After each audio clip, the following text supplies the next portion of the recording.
far bene il mio mestiere. Ogni giorno a levar del sole apro l'acqua e bagno le aiuole. La mia padrona, gran signora, si prende sempre in mano la pompa per bagnare per bene il suo prato. Ogni giorno finisco spompando la signora del castello. Poi mi dice: giù è più bello. Dice: Alberto, vai più piano che mi scivola la mano. La signora del castello. Poi mi dice: giù è più bello.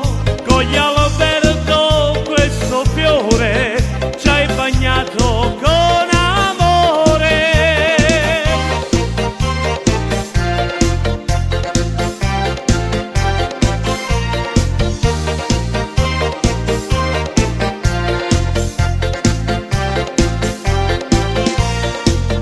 Quante cose mi tocca fare, al lavoro non so rinunciare, anche se passo il tempo sdraiato sopra un soffice prato bagnato. Per la vita è il giardiniere, ma le fatiche le so sopportare. Stanco la sera vorrei riposare, ma lei non smette mai di chiamare.